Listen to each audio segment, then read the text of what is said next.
সন্দেশখালী কাণ্ডের প্রতিবাদী মুখ রেখা পাত্রকে বসিরহাট লোকসভা কেন্দ্রে প্রার্থী করেছে বিজেপি। এরপর থেকে রাত দিন এক করে এক নাগারে প্রচার করে যাচ্ছেন তিনি।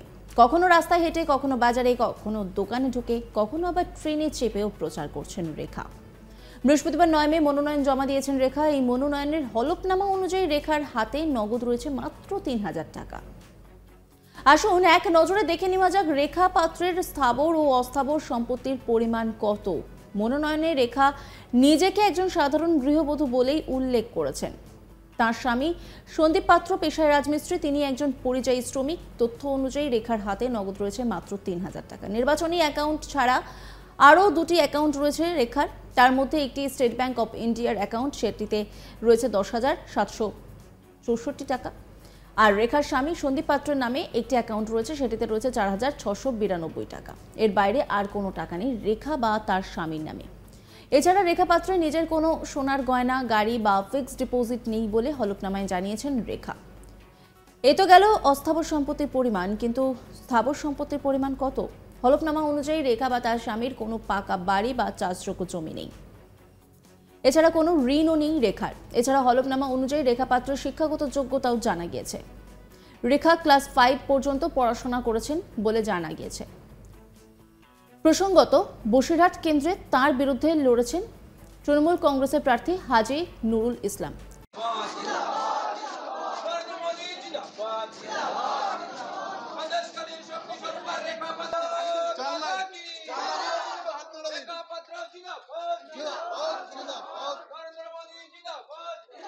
মনোনয়নপত্র জমা দিতে গিয়ে রেখা পাত্রর স্থাবর অস্থাবর সম্পত্তি সম্পর্কে কি কি তথ্য এলো, একটা হিন্ট তো দাও।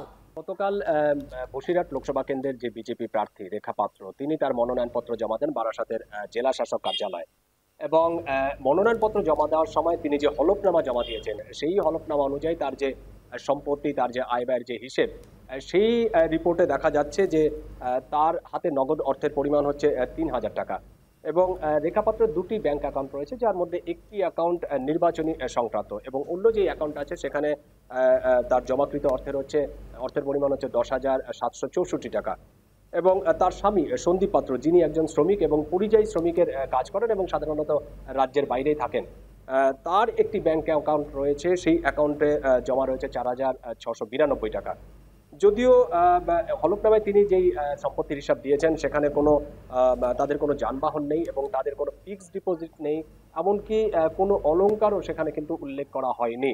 এবং ওই হলফনামায় দেখা যাচ্ছে যে তিনি স্থানীয় একটি স্কুল থেকে 5ম শ্রেণী পর্যন্ত পড়াশোনা করেছেন এবং তারপরের কোনো শিক্ষাগত বা যোগ্যতা বা উচ্চশিক্ষার কোনো বিষয়ে তিনি উল্লেখ করেননি।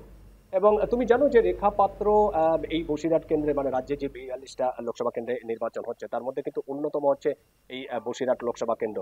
এবং কয়েকদিন আগে আমরা দেখলাম যে এই বসিরহাট লোকসভা কেন্দ্রের অন্তর্গত যে সন্দেশখালী জায়গা আছে, সেখানে একটি নারী নির্যাতনের ঘটনা ঘটে এবং বলে অভিযোগ। এবং সেই ঘটনা রীতিমতো রাজ্যের মানে গণ্ডি পেরিয়ে পুরো দেশ জুড়ে সেই সমালোচিত হয়েছিল বা আলোচনা ঝড় উঠেছিল। এবং তারপরেই রেখা পাত্র, মানে সেই যে সন্দেশখালীর আন্দোলনের যে অন্যতম মুখ, সেই রেখা পাত্রকে কিন্তু বিজেপি প্রার্থী করে এবং সেই বিজেপি প্রার্থীর সঙ্গে ভারতের যে প্রধানমন্ত্রী নরেন্দ্র মোদী, তাকেও কথা বলতে দেখা যায়। সেই রেখা পাত্রকে কিন্তু এবার প্রার্থী করেছে এই বিজেপি। এবং ওই কেন্দ্রে তার যে প্রধান প্রতিপক্ষ তৃণমূলের প্রার্থী করেছে হাজী নুরুলকে। এবং পাশাপাশি সিপিআইএম প্রার্থী করেছেন নিরাপদ সর্দারকে। এই যে রেখা পাত্র কিন্তু একজন স্থানীয় গৃহবধূ এবং অত্যন্ত ছাপোষা একজন মানুষ। কিন্তু ওই সন্দেশখালীর আন্দোলনের পর থেকে কিন্তু তিনি মানে প্রচারের আলোতে চলে আসে, লাইমলাইটে চলে আসে এবং তারপরেই তাকে প্রার্থী করা হয়। স্বভাবতই গতকালকে যখন তিনি নির্বাচনী প্রচারণা যখন তার মনোনয়নপত্র জমা দিতে আসেন, তখন কিন্তু সাংবাদিকদের একটা উৎসাহ ছিল যে তার কি হিসেব নিকেশ, তিনি কিভাবে জমা দিচ্ছেন বা জমা দেওয়ার পর তিনি সাংবাদিকদের মুখোমুখি হয়ে কি বলছেন। যদি আমরা অনেক চেষ্টা করেছিলাম, তার কোনো বক্তব্য পাইনি, কিন্তু তিনি যেই হলফনামা জমা দিয়েছেন নির্বাচন কমিশনে, অর্থাৎ কালকে মনোনয়নপত্র জমা দেওয়ার সময়, সেই হলফনামার যেই সম্পত্তির হিসাব তিনি দিয়েছেন, সেই সম্পত্তির হিসাব অনুযায়ী আমাদের কাছে যা তথ্য আছে সেটি হলো এই যে তার নগদ অর্থ রয়েছে তার 3,000 টাকা এবং দুটি ব্যাংক অ্যাকাউন্ট রয়েছে, যেটা বলছিলাম যে তার মধ্যে একটি অ্যাকাউন্টে হচ্ছে নির্বাচনী সংক্রান্ত এবং অন্য যে অ্যাকাউন্ট আছে সেখানে প্রায় 10,764 টাকা রয়েছে এবং তার স্বামী সন্দীপ পাত্র, যিনি একজন পরিযায়ী শ্রমিকের কাজ করেন, তার স্বামীর যেই অ্যাকাউন্ট আছে সেই অ্যাকাউন্টে রয়েছে 4,692 টাকা। যদিও তার এবং তার স্বামীর কোনো যানবাহন নেই, তাদের কোনো অলংকার নেই এবং ফিক্সড ডিপোজিটও নেই। দেখো, গতকাল বসিরহাট লোকসভা কেন্দ্রের যে বিজেপি প্রার্থী রেখা পাত্র, তিনি তার মনোনয়নপত্র জমা দেন বারাসাতের।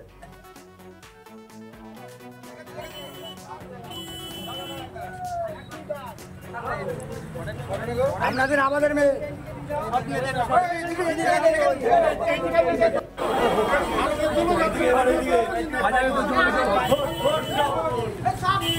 দিদি বাইরে আসেন না।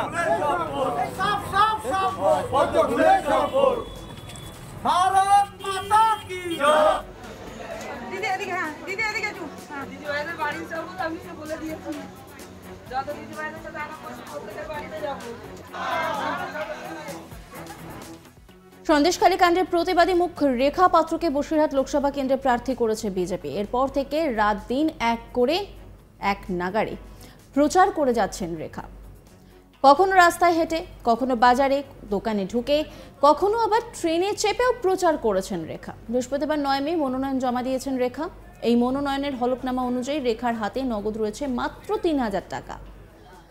আসুন দেখে নেওয়া যাক রেখা পাত্রর স্থাবর ও অস্থাবর সম্পত্তির পরিমাণ কত।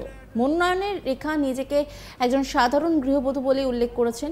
তার স্বামী সন্দীপ পাত্র পেশায় রাজমিস্ত্রি, তিনি একজন পরিযায়ী শ্রমিক। তথ্য অনুযায়ী রেখার হাতে নগদ রয়েছে মাত্র 3,000 টাকা। নির্বাচনী অ্যাকাউন্ট ছাড়া আরও দুটি অ্যাকাউন্ট রয়েছে রেখার। তার মধ্যে একটি স্টেট ব্যাংক অফ ইন্ডিয়ার অ্যাকাউন্ট, সেটিতে রয়েছে 10,764 টাকা। আর রেখার স্বামী সন্দীপ পাত্রের নামে একটি অ্যাকাউন্ট রয়েছে, সেটিতে রয়েছে 4,692 টাকা। এর বাইরে আর কোনো টাকা নেই রেখা বা তার স্বামীর নামে। এছাড়া রেখা পাত্র নিজের কোনো সোনার গয়না বা গাড়ি বা ফিক্সড ডিপোজিট নেই বলেই হলফনামায় জানিয়েছেন রেখা। এটা গেল অস্থাবর সম্পত্তির পরিমাণ, কিন্তু স্থাবর সম্পত্তির পরিমাণ কত? হলফনামা অনুযায়ী রেখা বা তার স্বামীর কোনো পাকা বাড়ি বা চাষযোগ্য জমি নেই। এছাড়া কোনো ঋণও নেই রেখার। হলফনামা অনুযায়ী রেখা পাত্রের শিক্ষাগত যোগ্যতাও জানা গিয়েছে। রেখা ক্লাস 5 পর্যন্ত পড়াশোনা করেছেন বলে জানা গিয়েছে। প্রসঙ্গত বসিরহাট কেন্দ্রে তার বিরুদ্ধে লড়ছেন তৃণমূল কংগ্রেস প্রার্থী হাজী নুরুল ইসলাম এবং সিপিআইএম প্রার্থী নিরাপদ সর্দার।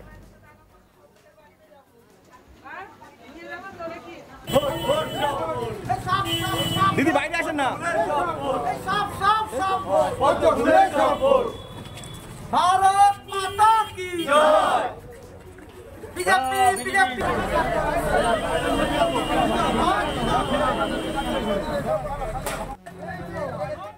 নজর রাখুন আজ তাক বাংলার ইউটিউব স্ট্রিমিংয়ে।